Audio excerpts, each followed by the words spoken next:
Hello, back again.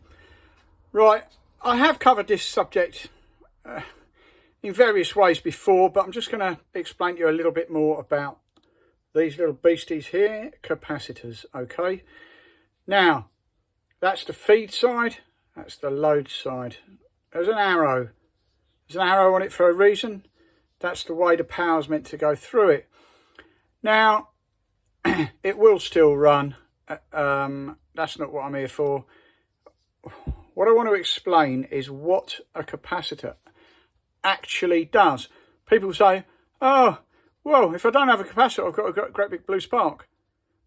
Why? Okay, now you're going to find out. So, basically what happens is, this armature bar goes up and down quite quickly, okay? A little bit faster than it is here. And let's just say you like your machine running at 120 hertz or CPS. That is cycles per second. That means that goes up and down 120 times per second. So 120 cycles.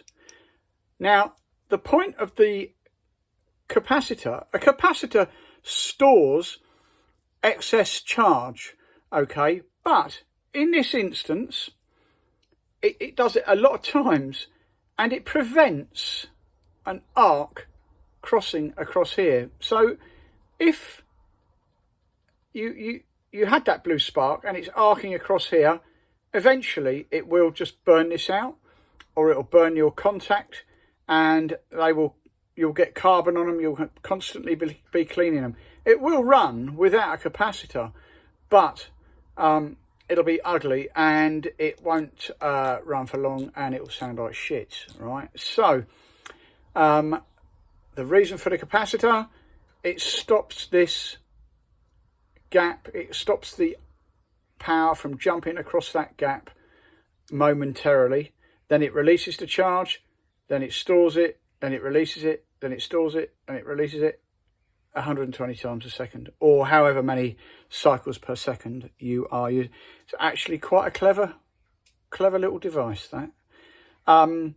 Now, for those of you old school, old timers, whatever, you'll remember, or some of you, in fact, the new guys that are into classic cars, you'll know that older cars had points and a condenser.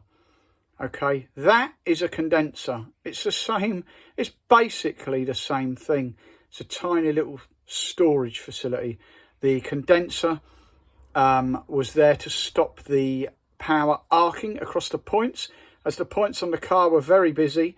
In fact, with a smaller gap than that on the car points, it was often, 20 thou or 16 thou, whatever it was. I can't remember exactly what we used to set different points at in things like minis and stuff like that. But that was the whole purpose of a condenser, and the condensers used to burn out because they did have a lifespan.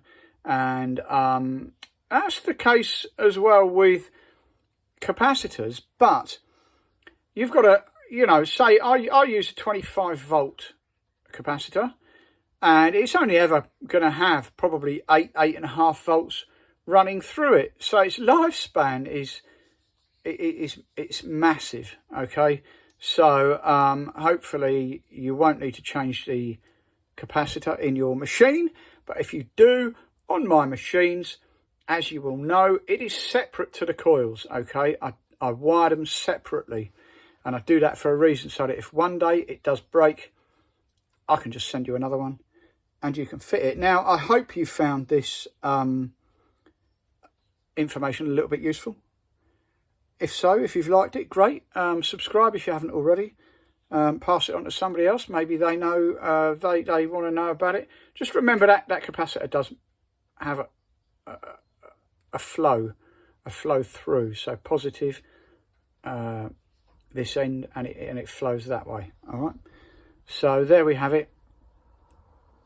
Stay safe, and I will catch you on the next one.